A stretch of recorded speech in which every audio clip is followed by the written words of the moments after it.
11th class. आज start कर रहे हैं हम मैथ का फर्स्ट चैप्टर सेट्स।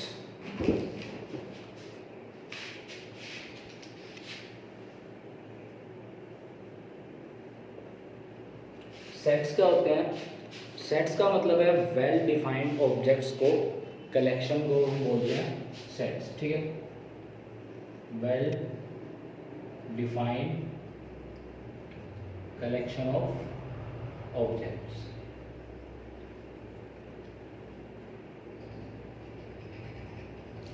उसे बोला जाता है सेट। ठीक है, फॉर एग्जाम्पल अगर हम बोलते हैं कि number of vowels in English में वोवल्स कौन कौन से होते हैं? ए, ई, आई, ओ, यू। इसको अगर हम कॉम्बिनेशन करेंगे, इसका कलेक्शन करेंगे तो वो क्या बन जाएगा? एक सेट बन जाएगा। सेट को हमेशा मेनली जो है वो कैपिटल अल्फाबेट से जो है वो कैपिटल लेटर से शो करते हैं, ए, बी। ठीक है, इस तरीके से। और उसको नोटेशन जो है वो ब्रैकेट के अंदर दी जाती है। एलिमेंट्स स्मॉल अल्फाबेट्स में शो किए जाते हैं, स्मॉल लेटर्स में, और सेट को कैपिटल लेटर में डिनोट किया जाता है। ठीक है, जो सेट है वो वेल डिफाइंड होना चाहिए, तभी सेट माना जाएगा।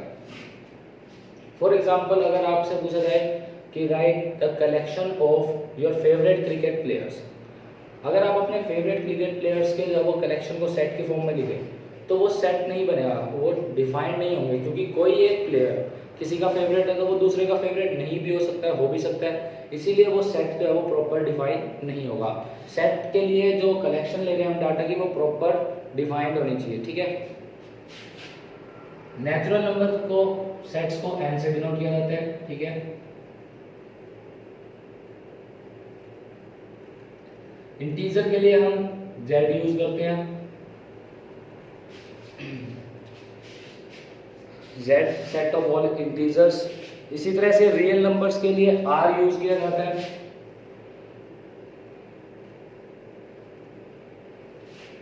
ये सेट की नोटेशंस होती है। कॉम्प्लेक्स नंबर जो भी आप आगे बढ़ोगे उसके लिए c यूज होता है।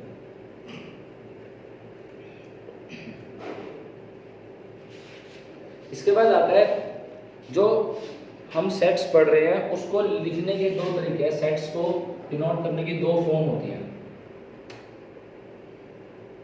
ठीक है, फर्स्ट फॉर्म है हमारी टेबुलर और रोस्टर फॉर्म। टेबुलर या रोस्टर फॉर्म जिसे बोला जाता है।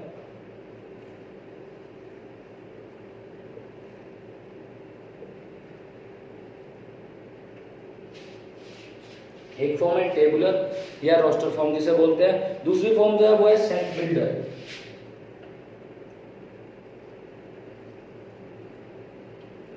सेट बिल्डर को जो है वो रूल मेथड भी कहा जाता है। ठीक है, सेट बिल्डर और रूल मेथड।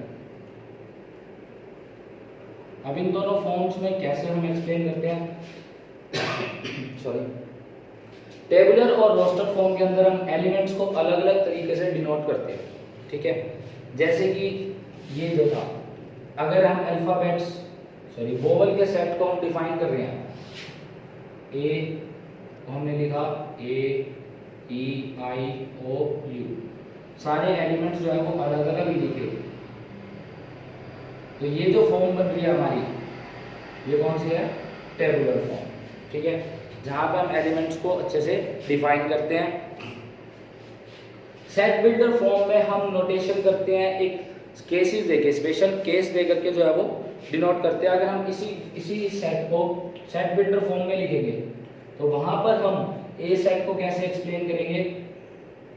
यहाँ पे हम लेंगे x, जहां पे x क्या है? x is vowel of English. हमने डिफाइन किया x को, और x क्या है? x is a vowel of English alphabet. ठीक है, ये सेट को लिखने का दूसरा तरीका है सेट बिल्डर फॉर्म में। टेबुलर फॉर्म में आप एलिमेंट्स को अलग अलग लिखते हो, सेट बिल्डर फॉर्म में एक स्पेसिफिक कंडीशन लिखी जाती है जो उसे एक्सप्लेन कर रही हो, उस चीज को बताए हमें, उसे बोला जाता है सेट बिल्डर और रूल मेथड। ठीक है, अब इसके कुछ टाइप्स हैं सेट्स के, जैसे कि पहला है फाइनाइट सेट्स। फाइनाइट सेट का मतलब क्या होता है?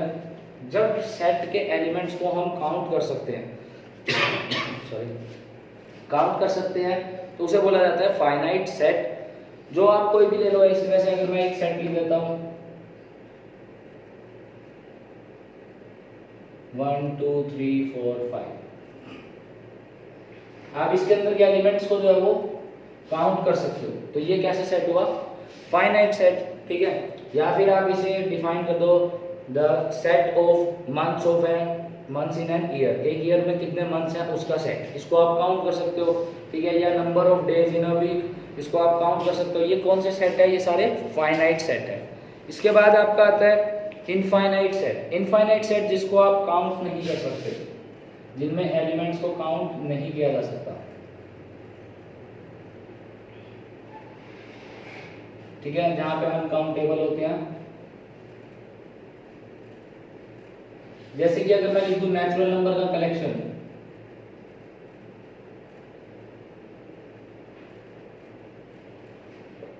एक सेट जिसमें नेचुरल नंबर कंटेन हो, नेचुरल नंबर 1 2 3 4 चलते रहेंगे, कोई एंड नहीं है इसका, तो ये कैसा सेट हुआ? इनफाइनाइट सेट, जिसके एलिमेंट्स हम काउंट नहीं कर सकते। ठीक है, एक एग्जांपल से बता रहा हूँ इसको, बाकी आप बुक में से रीड कर लेना इसके ज्यादा एग्जांपल। नेक्स्ट आता है आपका singleton set.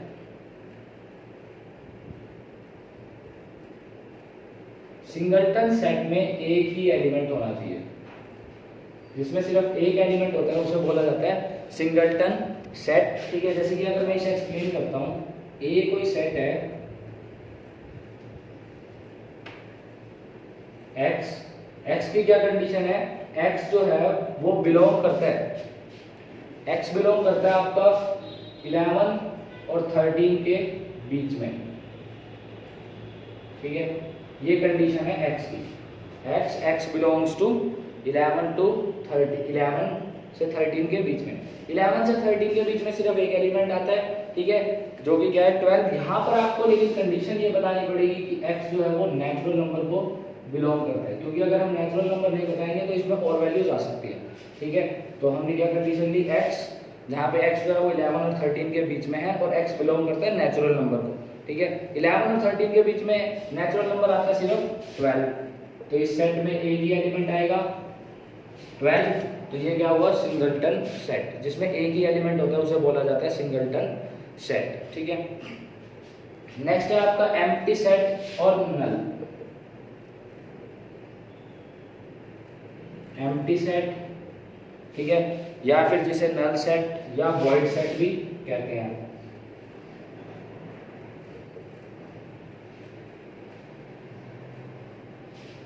Empty set, null set, void set, यानी कि इसके अंदर कोई भी एलिमेंट प्रेजेंट नहीं है। ठीक है, इसको हम डिनोट करते हैं फाई से, ये सिंबल होते हैं जिसे बोला जाता है फाई। ठीक है, या तो आप इसमें फाई लिखोगे या फिर सिंपल ब्रैकेट लगा करके छोड़ दोगे, अंदर कोई भी एलिमेंट नहीं लिखोगे। ऐसे सेट होते हैं एम्प्टी सेट। ठीक है, for example the set of all odd integer greater than 7 and less than 9। आपको एक कहा जा रहा है कि एक सेट बनाना है आपने, जिसमें नंबर्स जो है वो ऑड नंबर होने चाहिए, 7 से बड़े और 9 से छोटे। 7 से बड़ा और 9 से छोटा ऑड नंबर कोई भी नहीं होता। ठीक है, तो हम उसे 5 लिखेंगे। ठीक है, या फिर सिंपल ब्रैकेट लगा के छोड़ देंगे। ठीक है, अगर आप ब्रैकेट के अंदर 5 लिख देते हो तो ये वॉइड सेट नहीं रहेगा, ये एलिमेंट बन गया है, ये सिंगलटन सेट बन गया। ठीक है, या तो आप सिंपल 5 लिखोगे या फिर आप ये ब्रैकेट लगा के छोड़ दोगे वॉइड सेट के लिए, नल सेट के लिए। ठीक है, नेक्स्ट देखते हैं हम types of sets.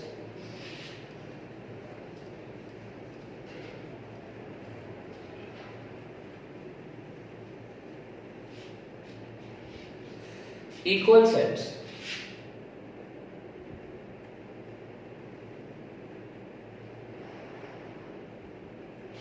Equal sets क्या होते हैं? Two sets A and B, दो सेट है ए और बी, उन्हें इक्वल कब कहा जाएगा?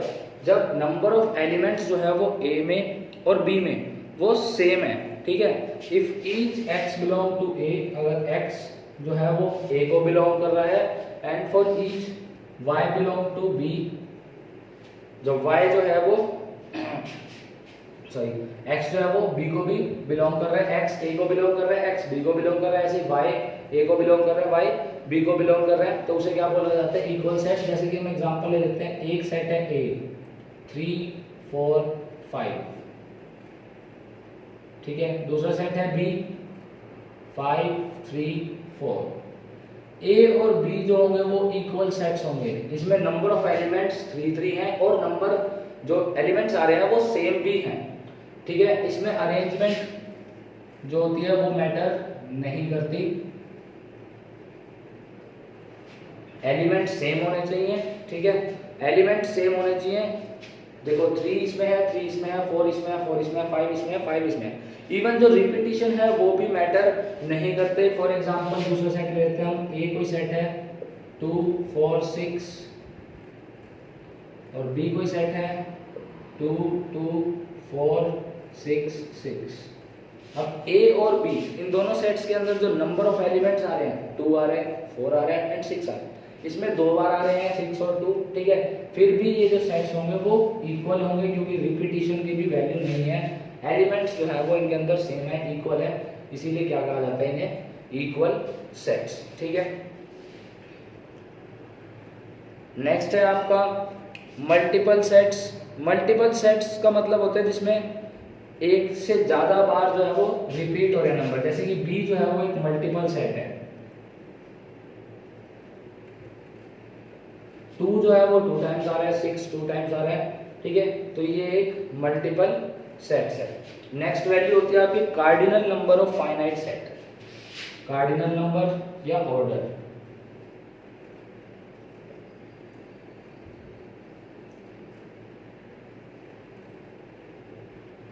फाइनाइट सेट का कार्डिनल नंबर यानी कि नंबर ऑफ एलिमेंट्स कितने प्रेजेंट है, जिसे ऑर्डर भी बोला जाता है। हम कोई एक एग्जांपल ले लेते हैं, एक सेट है ए 1 2 3 4 5। अब इसके अंदर 5 एलिमेंट्स आ रहे हैं, ठीक है। तो इसका जो कार्डिनल नंबर होगा या ऑर्डर होगा एन ऑफ ए, वो क्या होगा? 5। एन ऑफ ए का मतलब है ऑर्डर। ऑर्डर ऑफ सेट जो है वो क्या बनेगा? 5। इसे बोला जाता है कार्डिनल नंबर्स, ठीक है। नेक्स्ट है हमारा इक्विवेलेंट सेट्स, जो मेनली थ्योरी यहाँ पे लास्ट खत्म हो रही है। इक्विवेलेंट सेट्स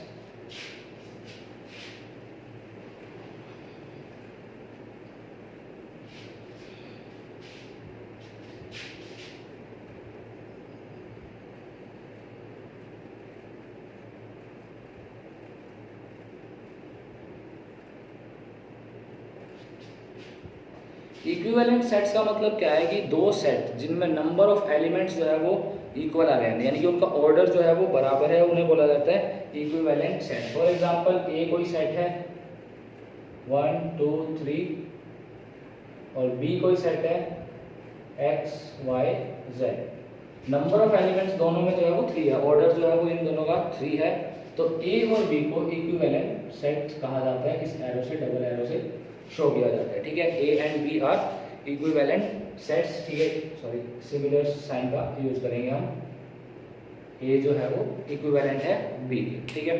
ए और बी इक्विवेलेंट सेट्स हो गए। ये आपकी थ्योरी यहाँ पे खत्म होगी। इसके बाद कुछ एग्जाम्पल हैं जो आपने सॉल्व करने हैं। जैसे कि फर्स्ट एग्जाम्पल है, which of the following are sets, justify your answer. जैसे मैं एक क्वेश्चन बोल रहा हूँ, the collection of all month of a year beginning with the letter J. आपने ये बताना है कि एक ईयर के अंदर मंथ्स का कलेक्शन जो जे से स्टार्ट हो रहा है, इसको हम काउंट कर सकते हैं, ठीक है। और ये सभी के लिए सेम रहेगा, तो ये एक सेट बनेगा। Next, collection of 10 most talented writers of India. देखो, collection of 10 most talented writers बताने हैं, जो हम सेट डिफाइन नहीं कर सकते क्योंकि सभी पर्सन का ओपिनियन अलग अलग होगा। जो किसी एक पर्सन को अच्छा लगेगा राइटर, वो दूसरे को लग भी सकता है और नहीं भी लग सकता। तो वो 10 के 10 नेम सभी के लिए मैच होना जरूरी नहीं है, तो ये एक डिफाइंड कलेक्शन नहीं है ऑब्जेक्ट्स की, इसीलिए ये सेट नहीं होगा, ठीक है। सेकंड एग्जांपल देखो, write the following sets in roster form. इसको जो है वो रोस्टर फॉर्म में लिखना है। जैसे कि मैं आपको एक एग्जांपल करा के दिखा रहा हूँ। एक्स इज एन इंटीजर, ये आपको सेट गिवन है। एक्स इज एन इंटीजर और कंडीशन गिवन है x जो है वो बिलोंग करता है -3 से 7 के बीच में, ठीक है, -3 to 7। अब आपको इसको किस फॉर्म के अंदर लिखना है, रोस्टर फॉर्म के अंदर लिखना है। ये आपको टेबुलर फॉर्म में गिवन है, ठीक है, सॉरी सेट बिल्डर फॉर्म में जो है वो गिवन है, रोस्टर फॉर्म के अंदर आपको इसको लिखना है। x एक इंटीजर है और -3 से 7 के बीच में बिलोंग करता है, तो आप a को क्या लिखोगे, अब इसमें इक्वल नहीं गिवन तो -3 को काउंट नहीं करेंगे, -2 -1 0 1 2 3 4 5 एंड 6। तो a क्या बन गया, इस सेट, ये a सेट बन गया जिसमें एलिमेंट्स क्या है, ये -2 से लेकर के 6 तक। इस तरह से लिखना है आपने। एग्जाम्पल नंबर 3 लेते हैं अब हम, जिसका एक एग्जाम्पल फर्स्ट ले रहा हूं मैं। Right the following sets in the set builder form. इसको आपने सेट बिल्डर फॉर्म में लिखना है, जहां पे आपको सेट गिवन है 5 10 15 एंड 20। इसको आप अपनी वर्डिंग्स में डिफाइन कर सकते हो जैसे आपको सही लगे। देखो अगर हम ऑब्जर्व कर रही है 5, इसमें क्या आ गया 5 × 2 5 × 3 5 × 4, यानी कि हम इसको एक जनरल 5n से शो कर सकते हैं। डिनोट करने का एक तरीका 5n जनरल है इसका, ठीक है। तो आप कैसे डिफाइन कर सकते हो, a को आप डिफाइन कर सकते हो x जो है वो किसके इक्वल है, 5n के इक्वल है। x की क्या कंडीशन है 5n, और जहां पर n की वैल्यू कहां से कहां तक है, 1 से लेकर के 4 तक है, ठीक है। तो आप यहाँ पर लिख सकते हो n जो है वो कहां से कहां तक बिलोंग, n जो है वो कहां से कहां तक है, 0 से लेकर सॉरी 1 से लेकर के 4 तक n is less than equal to 4, और n जो है वो कहां किसको बिलोंग करता है, नेचुरल नंबर को बिलोंग करता है। ये हमें बताना जरूरी है, ठीक है। 1 2 3 4 रखने पे ये वैल्यूज आ रही है, तो हमने ऑब्जर्व किया इसको जनरल 5n से शो किया जा सकता है, ठीक है। तो इसे सेट बिल्डर फॉर्म में लिखा हमने x की कंडीशन क्या है 5n, और n कहां से कहां तक है 1 to 4 है, यानी कि n less than equal to 4, less than equal to 4 लिख दिया मैंने, और n को जो है वो क्या शो कर दिया हमने, नेचुरल नंबर शो कर दिया। या फिर आप इसको इस तरह से भी लिख सकते थे, n जो है वो कहां से कहां तक बिलोंग करता है, 1 से 4 तक बिलोंग करता है। तो आपको ये कंडीशन लिखने की जरूरत नहीं थी, n जो है वो नेचुरल नंबर को बिलोंग करता है। इसकी जगह आप ये लिख सकते थे 1 से 4 को बिलोंग करता है, 1 और 4 के इक्वल भी है, और वो उससे लेस देन वाली वैल्यूज भी हमने काउंट कर दी है। ये हम इसको लिख सकते हैं सेट बिल्डर फॉर्म में, ठीक है। ये आपका थर्ड एग्जांपल हो गया। Fourth example, which of the following sets are singleton and which are null sets. आपने ये देखना सिंगलटन कौन से हैं और नल सेट्स कौन से हैं। जिसमें एक वैल्यू आ रही होगी मिनिमम वो होंगे सिंगलटन सेट्स, और जिसमें एक भी नहीं आ रही होगी वो होंगे नल सेट्स, ठीक है। जैसे कि मैं आपको एक एग्जांपल करके दिखाता हूँ। फर्स्ट ए सेट आपको गिवन है, x जो है वो 3 से 4 के बीच में बिलोंग करता है, और x की कंडीशन गिवन है नेचुरल नंबर को बिलोंग करता है, ठीक है। x जो है वो नेचुरल नंबर को बिलोंग करता है। x को कैसे डिफाइन करना है आपने, a से b 3 से 4 के बीच में एक नंबर है और वो नेचुरल नंबर होना चाहिए। 3 से 4 के बीच में नेचुरल नंबर कोई भी नहीं होता, ठीक है। तो ये कैसा सेट है, नल सेट, ठीक है। अब ऐसे मैं एक सिंगलटन का एग्जांपल ले लेता हूँ। जैसे आपको सिंगलटन का एग्जांपल पहले बताया था 11 और 13 वाला, वो सिंगलटन सेट हो जाएगा। जहाँ पे एक वैल्यू प्रेजेंट है वो सिंगलटन हो जाएगा, जहाँ एक भी प्रेजेंट नहीं है वो क्या हो जाएगा, नल सेट हो जाएगा, ठीक है। नेक्स्ट जो एग्जांपल है आपका, state whether following sets are finite और इनफाइनाइट। जिन नंबर्स को आप काउंट कर पाएंगे, जिनमें एलिमेंट्स को काउंट कर पाएंगे वो फाइनाइट सेट्स होंगे, जो नहीं कर पाओगे वो कैसे होंगे, इनफाइनाइट होंगे। जैसे कि एक एग्जांपल है, x जो है वो बिलोंग करता है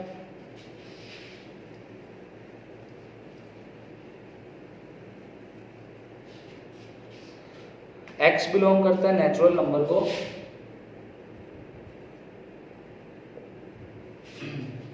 एंड 2x - 1 = 0, और 2x - 1 0 है, ये हमें कंडीशन गिवन है। तो क्या ये सेट जो है वो फाइनाइट होगा या इनफाइनाइट होगा, ठीक है। देखो अगर हम 2x - 1 = 0 रखते हैं तो यहां से x की वैल्यू क्या आ गई, 1/2, ठीक है। x की वैल्यू है 1/2, x बिलोंग करना चाहिए नेचुरल नंबर को, तो 1/2 को हम काउंट नहीं कर सकते, ठीक है। तो अब इसके अंदर एलिमेंट ये इसको सेटिस्फाई नहीं कर रहा। जब इसका आंसर कुछ नहीं होगा तो इसका आंसर क्या होगा 5, ठीक है। मतलब कि इसका कोई आंसर नहीं आ रहा। जो गिवन जो सेट होगा वो क्या होगा, फाई होगा। सेट जो होगा, सेट फाई है, यानी कि ये फाइनाइट सेट ही है। ठीक है, फाइनाइट है, हमने इसको काउंट कर लिया कि इसके अंदर एक भी एलिमेंट नहीं है, ये फाइनाइट सेट हो गया। इनफाइनाइट का आप सिंपल एग्जांपल ले सकते हो, कलेक्शन ऑफ नेचुरल नंबर, वो इनफाइनाइट सेट है। ठीक है, इसको आप करोगे एग्जांपल्स को। नेक्स्ट है आपका, are the following pair of sets are equal. A और बी आपको सेट गिवन है। ठीक है,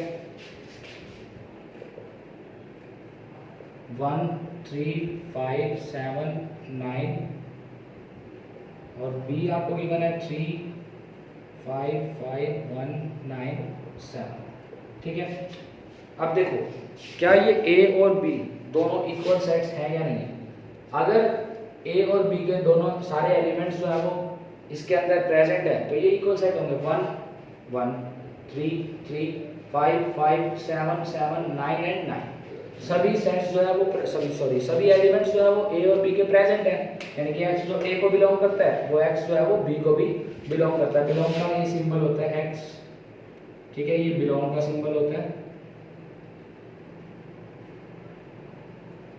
ए को बिलोंग कर रहा है, बी को भी बिलोंग कर रहा है, क्योंकि हमने पढ़ा था रिपीटिशन जो है वो मैटर नहीं करती इक्वल सेट के अंदर, ना ही अरेंजमेंट मैटर करती है। तो ये ए और बी कैसे होंगे, इक्वल सेट्स होंगे। ठीक है, इस तरह से आप सॉल्व कर सकते हो। जो लास्ट एग्जांपल है, from the sets given below select equal sets and equivalent sets. आपने सिलेक्ट करने हैं इक्वल कौन से हैं और इक्विवेलेंट कौन से हैं।